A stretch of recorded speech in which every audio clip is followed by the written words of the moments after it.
കാച്ചിക്കോ. പ്രിയമുള്ളവരെ, എല്ലാവരും ഒന്ന് ശ്രദ്ധിക്കുക. ഇനി ഞങ്ങൾ ചെറുക്കന്റെ വീട്ടുകാരുടെ കലാപരിപാടികളാണ്. Thank you, thank you. ഇത് പിടിച്ചേ. എന്താ ഇത്? ചെറുക്കന്റെ വീട്ടുകാരുടെ പരിപാടി, live show, body show, music with body muscles. വെറുതെ വൃത്തിയേട് കാണിക്കരുത്. ഞാൻ ആൻഡ്രോയിഡ് ഇട്ടുണ്ട്. ചുമ്മാ ഇരി. ദൈവത്താണ് ഇട്ടുണ്ട്. എന്താ കാണണ? എനിക്ക് വിശ്വാസമില്ല. പ്രിയമുള്ള ശരീര സൗന്ദര്യ ആരാധകരെ, ഇത് ആരംഭിക്കുന്നു മ്യൂസിക് വിത്ത് ബോഡി മസിൽസ്. ഭാരതം എന്നാൽ പാരിൻ നടുവിൽ കേവലം ഒരു പിടി മണ്ണല്ല. ജനകോടികൾ ജനകോടികൾ നമ്മെ കാഫായി മാറ്റിയ ജന്മഗൃഹമല്ലോ.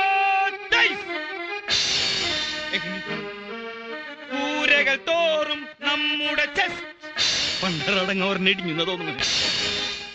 അടിപതരാതെ ബാക്ക്ബോൺ. ഒരു ചെറിയ സാധനം കൂടി കാണിക്കാണ്ടല്ലോ. അതിന് എന്താണാവ്? എന്ത് പണ്ടാവിനാവട്ടെ. എന്താ എന്തു പറ്റി? അടി പിടിച്ചുട്ടാ, മസിൽ അടി പിടിച്ചു. ബോഡി ആരെങ്കിലും എടുത്തോട്ടോ ഇങ്ങോട്ട് വന്നേ. മസിൽ ഉടക്കാതെ കൊണ്ടോ. അതെ, എന്നെ എവിടേക്ക് കൊണ്ടോണേ? അടുപ്പിന്റെ മുകളിൽ വെക്കാൻ. അപ്പൊ തീ ഉണ്ടാവില്ല അടിയില്? പിന്നെ നീര് പോണ്ടേ? അതെ, ഈ മുത്തച്ഛന്റെ അടുത്തേക്ക് ഒന്നും നീക്കി പിടിച്ച തന്നെ. ഒരു കാര്യം പറയാണ്ട്, ഇവിടെ ഒരാള് മരിക്കാൻ കിടക്കുമ്പോ ഹാർമോണിയം വായിച്ച് കളിക്കാം. ഏത് മസിലാണ് ചേട്ടൻ കാണിക്കാൻ മറന്നുപോയത്? കാണിച്ചു.